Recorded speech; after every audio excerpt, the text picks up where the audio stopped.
Okay, we're going to do a little case report here. This is a 51-year-old female marathon runner. She had a history of a right posterior tibialis partial tendon tear that she sustained during last year's Boston Marathon, last year being 2014, last April. Anyway, the pain has significantly decreased, but she wants to be able to get back to fast running, and I do mean fast. Her half marathon time is right around 1:22, which turns out to be about a 6:15-minute mile. So she wants to be able to get up to that again, but is a little hesitant, especially when knowing that she has to go on something that was partially torn, and she wasn't sure why. So we brought her in the lab, and based on all four myometric systems, here on the left here, we've got the myomuscle looking at the right and left glute max and the right and left soleus, using the myovideo with the 100 frame per second grayscale cameras and the Logitech HD high definition cameras in the sagittal and frontal planes. So this is just an overview here.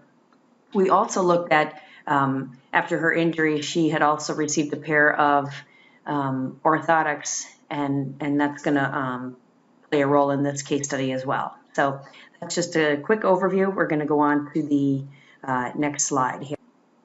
Okay, next for using the myomotion system, which takes a look in 3 planes of motion and really gives a good overview of biomechanically what's going on here. And this is her walking 3.5 miles an hour with inserts in, but even just looking at it here, just average walking, you could see there's, if you just look it up at the pelvis, there's something going on. So what we're going to do is we're going to slow this down a little bit and take a closer look and realize that, yep, every time on what is her left side, if you look at the pelvis up at the top, it seems to just drop down and rotate a little bit. So if we wanted to get a different view of that, we could just take the avatar and just put it sideways. And sure enough, again, you can really see that drop, dropping down and rotating. And if we still couldn't see it well enough, let's slow it down a little bit further. Now, something I want to point out here is the fact that basically a lot of times people will see the pelvis drop and assume it's a weakness in the glute medius muscle, which is designed to stabilize the pelvis. But as you can see, when she's in full stance mode, that's not when the issue is. Let's turn this around again here. Okay, and so again, right there, she's getting ready to put full weight on that left leg, and it's fine. It's not until the very end that it drops down. You get that the femur is actually abducting away from the pelvis, right about there, but what happens is the pelvis rotates then to the right. So the clinical significance of this, and we'll see it demonstrated in the next slide and confirm it through EMG, is it's not a gluteus medius issue. It's still a weakness on the left, but it's definitely with the glute max, because the glute max is designed to extend the femur backward, and it's weak there. So what's happening is essentially the medial hamstring, and maybe even possibly the getting some assistance from the adductors, which are pulling the pelvis down and inward and causing that extra rotation to the right side, which, interestingly enough, the right side is where she's having the pathology, and we'll get to that in a second. So just a great example using the myomotion and really highlighting how much you can see from that pelvis dropping. Again, she is not having any pain at this point, so this is something that purely came up that we would not have seen just with our eyes alone. Okay, for the next slide here, we're going to take a look specifically at using the myomuscle, or the wireless EMG, surface EMG.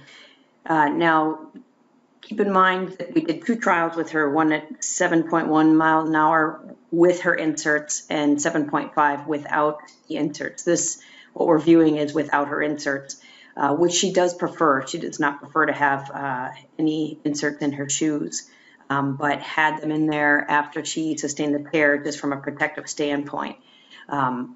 Point is, on this one, you can look at this and right away see that one of these is certainly not like the other. This left glute max, you can see significantly less firing than the right side.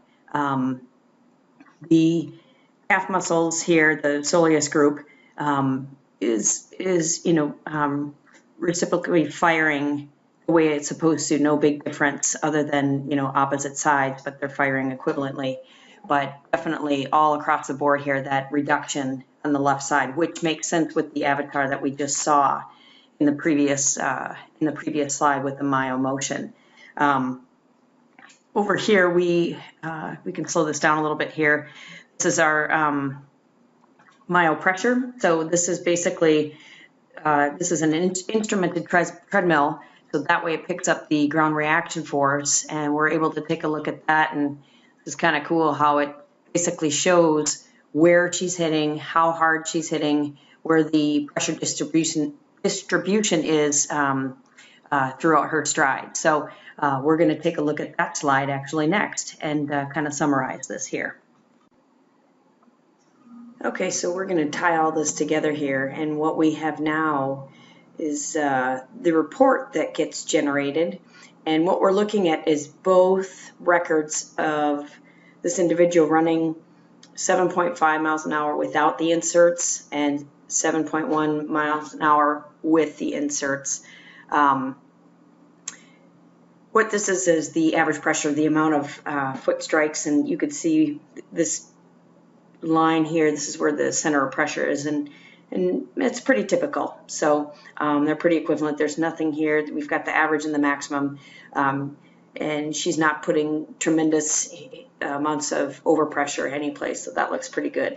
The next column down, the center of pressure diagram. So what we're looking at here is we're going to focus on this group of red lines and this group of green lines. These are both the left and the right leg respectively for the 7.5 without inserts. And so what these lines represent is each step that she took within the measurement that we made. And so it just diagrams basically where her foot is striking.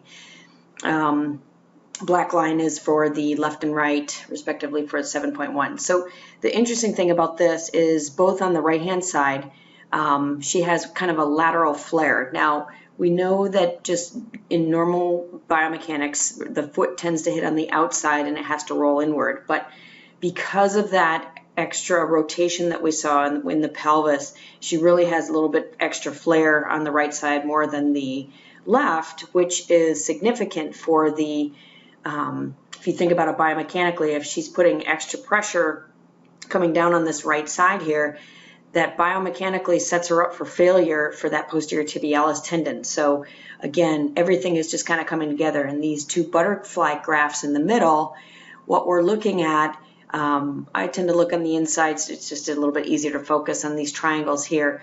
What this is a representation of her center of pressure, and this just goes to show what happens from heel to toe and then from the crossover. And you can see this uneven distribution, and it's a little bit sloppier without the insert than with. But again, somebody would say, well, does that mean that you have to run in inserts for the rest of your life?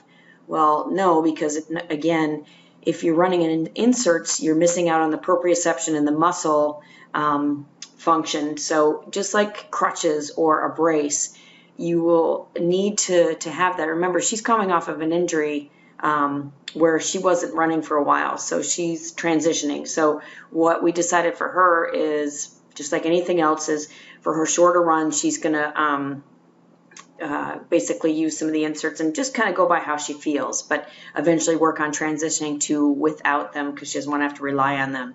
They are not preventing the issue, because you can still see that there's still the left side dominance of the inefficiency over there. So next line down, the center of pressure, just quickly, again the colored segments are the 7.5 without the inserts, and all this means is that you can see consistently she's on the left side a little bit longer than the right, and that has to do with that side being a little bit weaker. She's going to be on there a little bit longer. Coming down again, looking at some gait phase parameters, again, just barely, again, it's showing the left side in the stance phase a little bit longer than the right. Okay, and we would expect to see the opposite here in swing phase.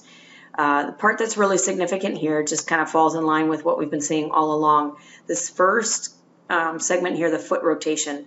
Foot rotation, what that's describing is, so if we had a vertical line going up and down for the direction that she's going in, so she's going in a sagittal direction, what these numbers represent is the amount of degree away, the amount of rotation away from that center line. So sure enough, this right side, both with and without the insert, she's rotated more so to the right. Again, that's what we saw with the pelvis with the skeletal avatar. So again, no matter what we did to her right, if she was doing calf raises, if we were doing scraping, A-stim, anything like that to the right side, the issue primarily, as we found, was her left glute is not firing, and so she's not symmetrical. Going down a little bit further here for her gait time parameters, something else that's really cool is,